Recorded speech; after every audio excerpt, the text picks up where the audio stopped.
แม่กินเพิ่นว่าเว้าสวนกันไปกันมาพระก็ข้าแต่แนมเบิงลางคนเว้าไปน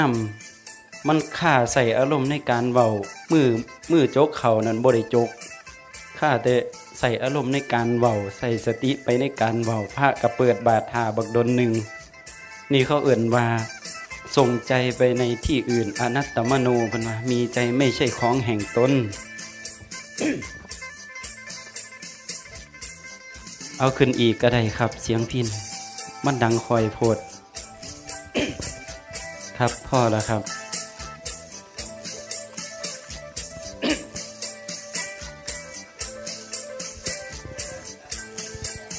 ครับไม่เป็นไรครับ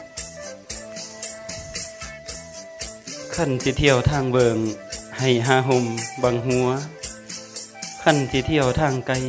ไทยทงให้มีพร้อมขั้นที่ไปทางนาให้หาทิ้งบังใหญ่ตักนำไว้เต็มบังสาแล้วจังคอยไปทิ้งว่าไว้บังใหญ่คือโตเฮาอันวัตตะสงสารนั่นใหญ่ยาวข้าวเยินกองบุญสร้างกุศลแห่คิดหำทางนาพุ่นยังกวงกว่าหลังศีลนั่นเป็นหมกังขั้นอยู่ใหญ่บังหัวท่านนั่นเป็นเสบียงไทยถงให้มีพร้อมถึงสิไก่เย่าเยินภาวนาตักนำใส่ไก่ปันไดกระบอยานทิ้งบังได้ตื่มเต็มพ่อแม่เอ้ย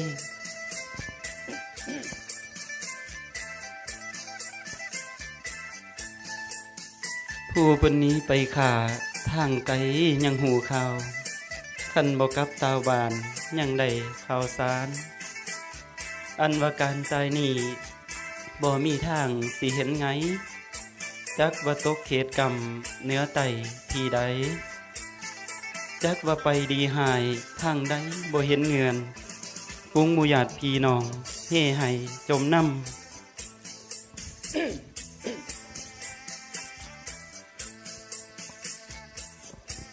เสื้อสาดจ่องขันกองกะยังหุบ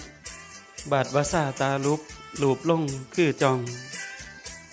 ย่ำเมื่อซาตาขึ้นขวงคือค้อนกะยังลองขาดสีลมยุมยาไว้กะบอฟังแท้แล้ว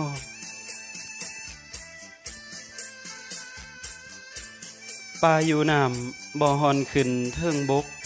มันหักอาศัยน้ำอยู่นอนในน้ำแก้วก็มีต่างแก้วจันตขาดคุณเลิกหน่อก็มีต่างหน่อด่างแดงดำสิวไม่ก็มีต่างไม่หอยซ้ำแสนกกคนก็มีต่างคนหมากมูลหลายหล่นดีสัวซับสนแซวหลายอันนั่นเอกเพิ่นว่าก็ขอเจริญพรญาติโยมสาธุชนคนที่มาใส่บาตรมาทำบุญณสถานลานบุญลานธรรมแห่งนี้ก็ถือว่าเป็นโชคดีของญาติโยมเองสั่งสมอมลมบารมี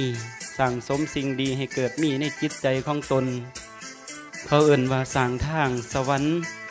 แปลงทางสวรรค์ไว้